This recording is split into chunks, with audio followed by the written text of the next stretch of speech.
La mulți ani România, la mulți ani tuturor românilor, azi e 1 decembrie și nu pot să vă urez decât un sincer la mulți ani și sănătate, pentru că de asta avem nevoie acum, să trecem peste vremurile destul de dificile, gândire pozitivă, forță și să mergem mai departe. V-am pregătit în vlogul de astăzi partea a doua, provocarea lui Măruță, cum am ajuns eu pe Viscol și am înfruntat iarna în fundul Moldovei, în mijlocul Bucovinei, și am avut parte de niște experiențe fantastice, am întâlnit oameni minunați și tradiție, cultură, dansuri, gastronomie. Și pe această cale vreau să le mulțumesc tuturor celor pe care am întâlnit, șoferii care m-au luat la ocazie, dar în mod special sătenilor de acolo din fundul Moldovei, oameni minunați care mi-au arătat într-adevăr omenia și ospitalitatea bucovineană, românească. Doamne Maria, pentru bucatele minunate pe care am avut prilejul să le gust, tradiționale rețete de acolo din Bucovina, poveștile minunate ale doamnei Viorica, îi mulțumesc pentru cadou minunat, domnului Nelu pentru experiența inedită de a merge cu Sania, cu Zurgălăi, cu calul, pentru țuica aia bună. Vă mulțumesc tuturor, am văzut și dansuri populare, eu fiind iubitor de folclor. Țin minte, chiar am făcut parte dintr-un grup de dansuri populare când eram eu mai micuț și vă mulțumesc și vouă, celor care mă urmăriți, care vă uitați acum, like, share, subscribe, vizionare plăcută!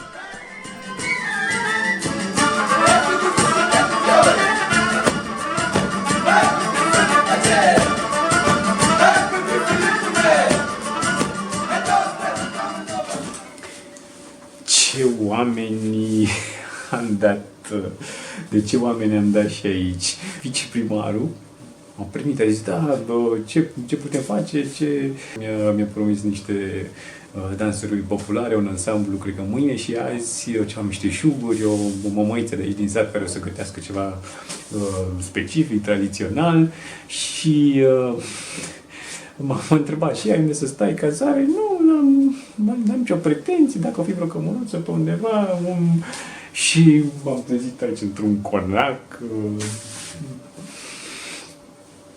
oameni minunați. O descoperim în fundul Moldovei, da? Și tot ceea ce înseamnă folclor și tradiție. De-abia aștept. Bună ziua, bună ziua! Merge treaba? Frumoasă pălărie! Când ne mai întâlnim? Data viitoare! Unde bubuiește turnul, eu mă duc. Acum ceasul bate două, eu mă duc. Las femeie și copii, Autostopul și cu Sania, asta n-am mai făcut. acum ceasul bate patru, eu mă duc. Ești din casă, ești din satul, eu mă duc. Acum ceasul bate cinci, eu mă duc. De păstraie și opici, eu mă duc. Acum ceasul bate șase, eu mă duc. Sufletul din față iese, eu mă duc. Acum ceasul bate șapte, eu mă duc. Hai că taia începe, eu mă duc. Acum ceasul bate opt, eu mă duc. Nu trăiesc, dar nici nu-ți mor, eu mă duc. Acum ceasul bate nouă, eu mă duc. Poruncă nouă, eu mă duc. Acum ceasul bate zece, eu mă duc. Hai, băi, că de mă petrece, eu mă duc. Acum ceasul bate zece, eu mă duc. Hai, băi, că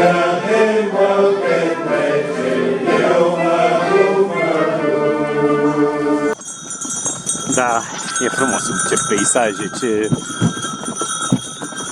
Momente de oprire sunt clasicele... Cum prima? Sulic și înapoi. Sulic? Da, înapoi. Ah, Oprire. așa? Bișta în dreapta, hoita stânga. Hoitar stânga Da. și dreapta? Dreapta. Bișta. Bișta, da. Bișta. Ah, învățăm lucruri noi. Sunt termeni împrumutați. Și din ucraineană, și din germană. Țuruc, Ah, țuruc, da. Da. Înapoi. Pentru că în al doilea război mondial... Da, Bucovina, da. Se resimte influența germană. Bunicul meu, de exemplu, o învăța fierărie. Erau meșteșugurile. Fierărie, știa la perfecție limba germană. Eu când stăteam de vorbă cu el, n-am știut din prima că el știe germană. Și s-a întâmplat, a venit cineva în zonă, el a început să vorbească. A rămas perplex, bă, Iuri știe asta germană. Și apoi după aia mi-a Și ulterior v-a transmis și dumneavoastră? Da, au rămas din armata germană. Au rămas nemți care au rămas pe teritoriul Comunei Fână Moldovei. Da, da, da. Foarte bun meseriaș, dintre care asta era fierar. Și a învățat fierăria de la el. Și a învățat și limba germană la perfect. Foarte.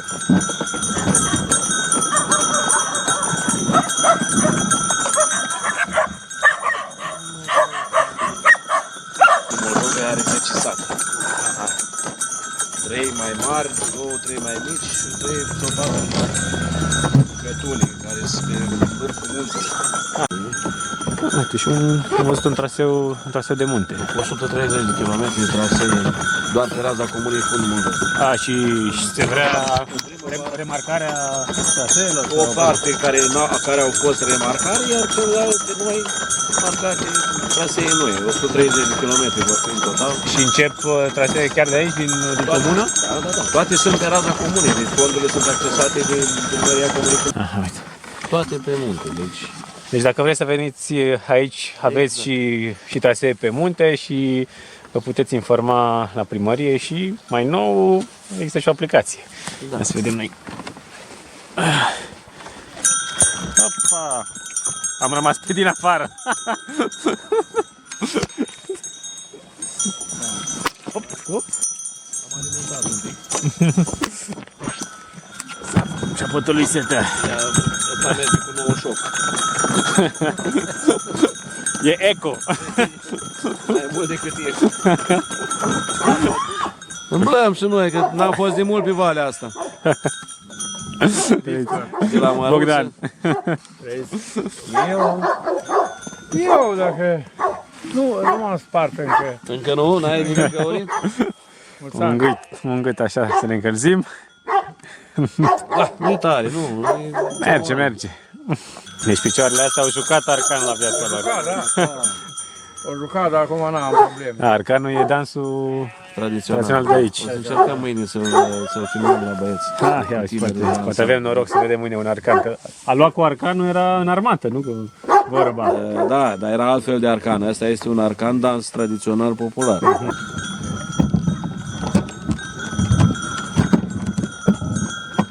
Gata, a plecat și Sania.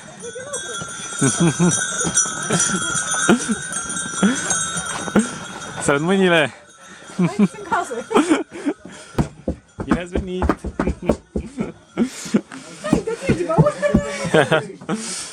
Opa! Bună ziua, bună ziua! Am venit la căldurică! Dar ce-am făcut? Ce tradiție! Noroc, la mulți ani! Ce o să gătim? O mămăligă de barabole. Chiar am auzit că aici e tradițional, da, mămăliga de cartofi. Dacă nu știți ce înseamnă barabulă, barabula e cartof. Așa se vorbește pe aici. O mămăligă de barabole cu verze calite. Așa, mâncăm de post, nu? De post. De post, suntem în post, mâncăm ca atare. Și acasă? Dar nu știu, telefonul. Și instant te încălzești. Doamne, bă. Apoi tot au dat comparat nu fost cineva. Acolo, un cupcior, să vadă cum arde foc. În foc. Ce avem noi aici? Un caș. Carne lapte de vacă Carne de lapte de vacă. cu soadă ospit. Și am vrut tradiție, mi s-a dat și tradiție, doamna Viorica și doamna Mirela. Ce ne arată aici? Afară a început să ningă și am venit la clacă la gazda de aici și ca să mai povestim noi seara așa când se întunecă afară și luăm lucruri de mână. Facem colțuni de lână, avem nepoței pentru soțul, pentru surori, pentru frați care sunt mai apropiați. Așa noi le facem colțuni de lână. La noi este Colțuni, adică Ciorapi. Cioropei. ciorapi, da. Înainte de a face colțune de lână, noi avem un caier și facem întâi firul. Din lâna de oaie, care se tunde oaia, se spală, după aceea se duce la darac sau la foșalăi, să spunem, dar mai Foșalăi. predomnește se spune darac, dar la foșalăi. Și după aceea se spală, se carmănă și se pune în caier. Ăsta se numește caier. Și după aceea se ia firul, se toarce un fir așa frumos, după aia se pune în două și facem colțuni. Eu am învățat Chiar vreau să vă întreb, de unde ați... de la bunica mea, Dumnezeu să o ierte. Stăteam la ea când veneam de la școală și iarna stăteam pe sobă, la noi se spunea pe cuptiori. Pe cuptiori. Și acolo ea torcea și spunea, moșică, dă-mi și mie să învăț un pic, să văd și eu cum se face. Și uite așa, dintr-o joacă, dintr-o glumă, am învățat și eu să torc. Și ați dat și dumneavoastră mai departe? Și acum încerc să dau, nu am dat încă, că am deocamdată noră tânără și o idee eu dacă vrea să învețe ori nu. Deci așa, seara femeile se strâng la clacă. La clacă. Încă se mai păstrează, Se păstrează. tradiția. Și se fac și costume populare, Da. costume naționale. Aici avem o cămașă bărbătească, la cămișoi, cum se spune la femei. Cămișoi. Da, deci asta e partea de sus, de la cămașă. E urzit cu negru, se coase întâi puiul inițial cu negru și pe urmă se umple cu diferite culori. Și e specific zonei Da. Bucovinei sau în mod special aici? Bucovini. Da, Bucovini. Bucovini. Specific. Predomină măru, închis, deschis, firul. Da, depinde și de fiecare ce gusturi Și dumneavoastră de unde ați învățat? Eu am învățat de la soacra mea și ea, cu se torce. Eu m-am căsătorit tânără, părinți n-am. Și de la soacra am învățat toate lucrurile. Și acum trebuie să spunem că este chiar merge foarte bine așa ceva. În zonă se păstrează tradiția, se poartă costumul popular și deci merge. Și când poartă lumea? De sărbători? De sărbători se fac baluri de Paști, de hram, balul gospodarilor, da, duminica la biserică, da, sărbătorile de iarnă, obiceiuri, da, se poartă și parcă tot de un timp mai mult. Tot mai mult și tineretul place și e foarte bine pentru noi că încă se păstrează în zona noastră. Chiar mă bucur că și tinerii apreciază și am înțeles că mulți tineri fac parte și de un ansamblu de dansuri populare și dau... Și noi am făcut parte din ansamblu și Facem încă, da. Din ansamblu Arcanul din Da. fundul Moldovei. Acum este generația tânără și noi am umblat 25 de ani, am umblat cu ansamblu, am umblat peste țări și peste mări. Am ajuns până în Irak, la Babilon. Ce auzi? Cu Arcanul se ajunge până departe și între timp, doamna Viorica, trebuie să mergem mai departe cu rețeta. Punem varza la călin. Întâi o spălăm un pic, că e mai acră, e mai sărat, un pic ca să ține, trebuie să o punem să ține foarte bine pe fier, bine să ies pe fier. Nu știu dacă am transpirat de prea mult cald, de poftă, dar... De camera, mai deschis, că aici că nu bate. Asta era Barabule și curiti. Barabule și curiti. Deci nu cu urechi aici, curiti. Curiti. Aici în Bucovina. Aha, uite că ne spune și domnul Nicu că de varza tocată e murată un pic, nu? Da. Așa. Oricum, vara, că e mare, capațina până la curin. Așa și se numește verze. Varza murată pentru sarmale, pentru ăla este altceva, iar asta este, sunt verze, puse cu morcov, cu ce vă spun? Și la ce altceva se mai folosește? Asta se mănâncă cu cartofi prăjiți, cu... La friptură, la orice, dar totuși o mâncare de post. Murătură, da. Ca o murătură. Post, Așa. care este că îl poate mânca și ăla ce nu postește. Dar mâncărurile care nu sunt de post, ăsta ce postește nu le poate mânca. Da, așa. Vreau că doar e 1 decembrie, nu? Se apropie ziua României, ziua românilor și vreau să întreb și cum se sărbătorește aici, 1 decembrie, cum... 28 noiembrie, la Suceava, la noi, la împlinirea 100 de ani a Unirii, se adună oameni din comune de la noi, se face un arcan format din 100 de bărbați.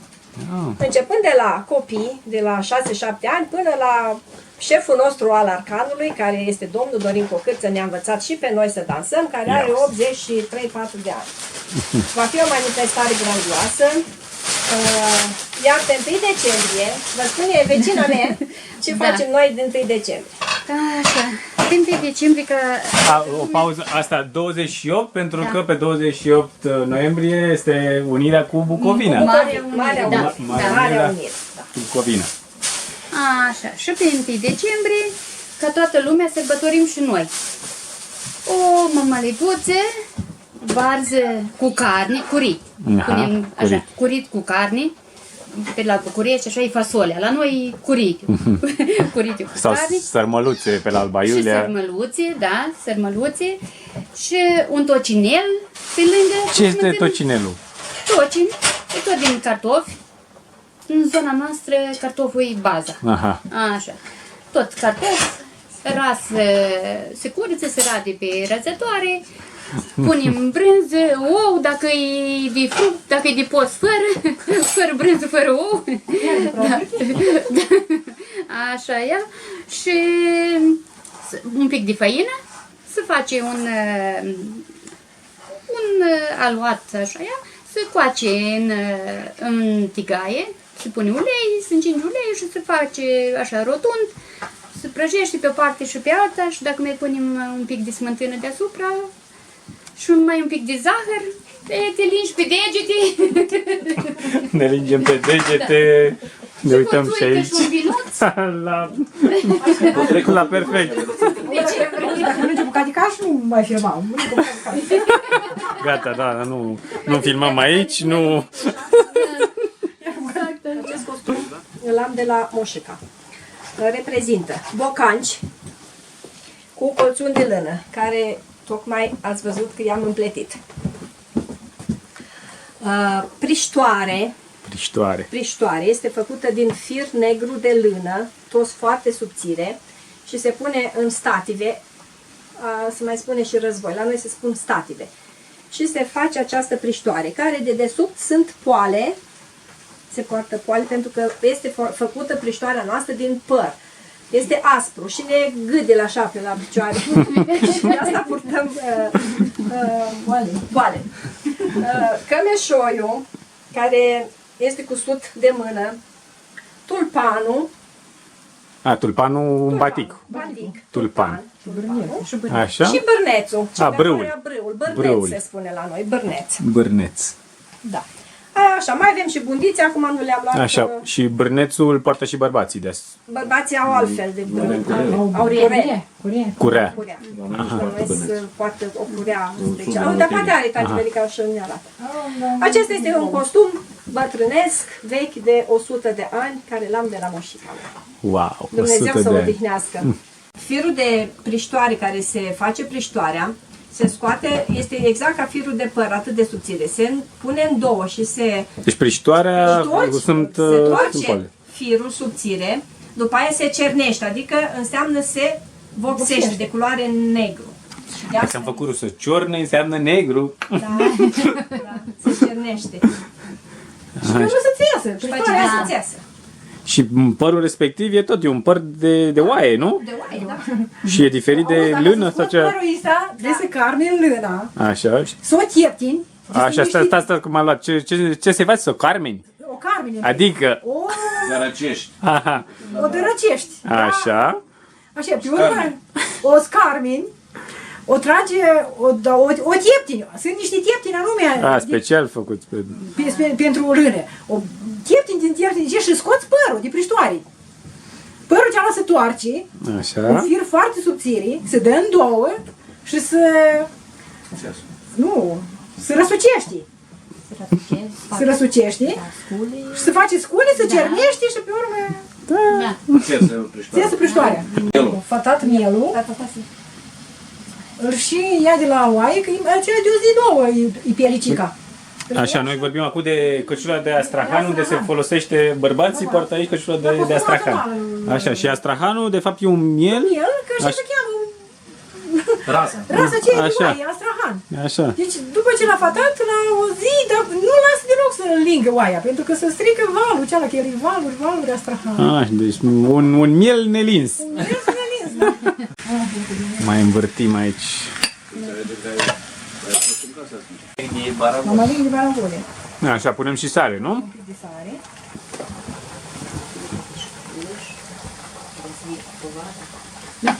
Nu, că doar am zis la Nana, du-te-mă așa cu masă, că ia da, ce mamă. Făină din porumb, Păi, de porumb, da. care e diferită, nu e mălai. Malai, cum nu? Malai. Malai. Pune eu cam cât socotesc așa ca să-mi iasă. Folosește, asta este un pleonasm. Făină de malai. Practic malai este făină de porumb. Malai, Dar la noi se spune făină de malai. Ca cum mai spune făină de făină.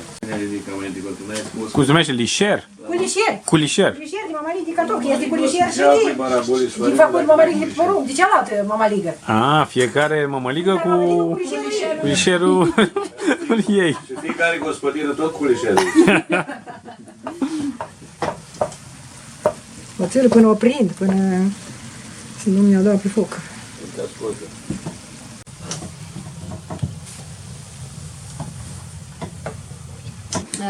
Istoricul mămăligii de Barabuli, ceea ce știu de la moșica mea, mi-a spus așa: tot din cauza sărăciei și a nevoilor, ca să mulțească cartoful, că erau 7, 8, 10 copii pe vremea aceea la părinți, au pus odată cartofii fierți ca să dea la pui și la găini cu făină, așa au făcut ca să mulțească mâncarea la găini. Și eu era un copilaj de la mic și se juca prin curte și era foame, era flământ copil. S-a dus și o luat de la găini, de acolo, din mâncare, să mănânce un pic de mămăligă de aceea ce o dat la găini. Și copilul tot o venit și o spunea: mamă, mai vreau. Ce mai vrei, mă, bea? De mâncare de acolo, de la găini. Păi dar ce am făcut mămăligă? Am făcut mâncare, cartofi cu făină, să mulțesc mâncarea. Și pe aia femeia s-a dus, gospodina, și-a luat și-a făcut o curată pentru a mânca.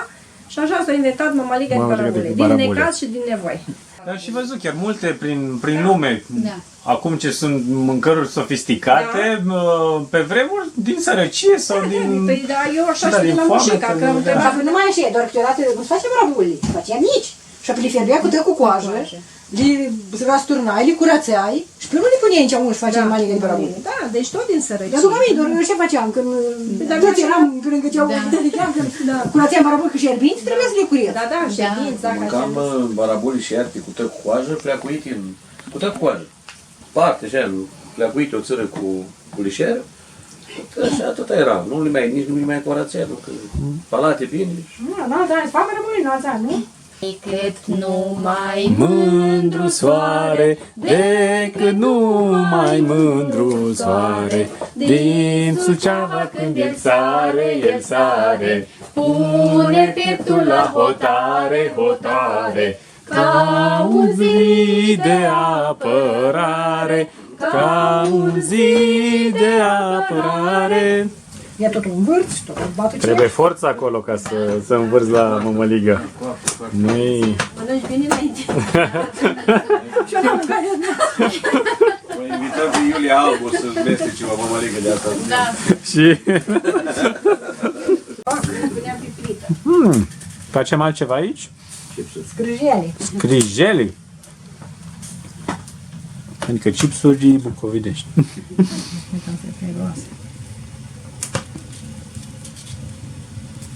Ce facem la mămăligă acum? O lefuim. O lefuim, adică ia leafa. Adică o netezim așa. Leafă. Leafă. A, deci dacă mă întrebați acum, bă, când îmi dai leafa? Așa, la urmă îi faci cruci, când ai gătit mămăligă. Așa. Hai, am un uite cum o rastor. Dacă nu mi-ai dat Asta este o probă de căsătorie pentru tinerele fete. Dacă nu mi-ai dat bilet. A, deci trebuie să se răstoarne răstoarne mămăliga așa să să fie pe fund, nu alături. Pe fund, la fundul Moldovei. Este fundul pentru mămăligă la fundul Moldovei. Fetelor, nevestelor. Iar îmi grijă. Merge. Lăsați lucru, șezătoarea s-a terminat. Eu v-am pregătit ceva de mâncare și să mâncăm toți împreună și să cinstim un pahar de vin. De 1 decembrie. 1 decembrie. La mulți ani. Doamne ajută, Doamne, avem frumos că le-ai primit la neata. Da, și așa miroasă bine și nu ne mai vine a lucra. Mergem la casa noastră. Doamne, Un pahar de vin. Doamne la ajută. mulți ani. La mulți ani. Așa, se ard scrijelile. Poftă bună! Mulțumim, poftim. Poftim și dumneavoastră că ați muncit. Da. Una, două, mă duc să cumpăr. N-aveți idee ce bunătate e aici. Ei se duc. Astea sunt niște mijloace de subzistență. Noi hibernăm iarna, 6 luni. Și greierașul hoinar. Nu, de nașul hoinar iarna nu umblă. Și așa se mănâncă tradițional mămăliga cu mărăbule. Se face ciuci, nu? Ciuci. Uite cum îl fac.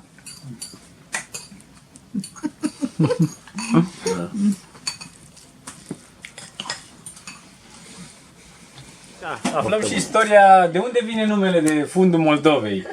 Deci când și-a trimis Ștefan cel Mare niște sori să ducă să vadă unde se termină, până în Moldova, unde se termină Moldova. Când a ajuns la Dâmbul Colacului, unde nu s-a mai putut, nu a mai putut răzbate. Deci era Dâmbul Colacului e pe aici, pe... ai trecut de Dâmb încoace. Deci n-a mai putut să răzbată. Deci acolo unii tăiat la îndâmb, la așa, iar cu o stâncă și cu mai tăiată, că a trecut drumul. Dar acolo s-a înfundat, deci nu mai... Acolo era, s-a înfundat, e fundul Moldovei.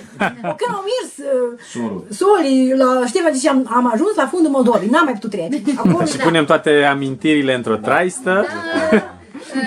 Ce am lucrat până acum le-am strâns frumos, le-am împachetat în traistă și plecăm acasă. Plecăm acasă cu amintiri frumoase, cu burta plină. Sărbătoare și de joi din nou la lucru. La fel țăsută, exact, tot așa, tot, da, exact ca pliștoarele. Lână toarsă și țăsută, culori, tot vopsit. Multă muncă. Seara bună, gazdă, mulțumim pentru Seara tot. bună. Doamne ajută. Sănătate. Mulțumim mult.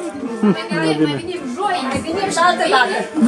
La revedere. La revedere, seara bună. la ce bună!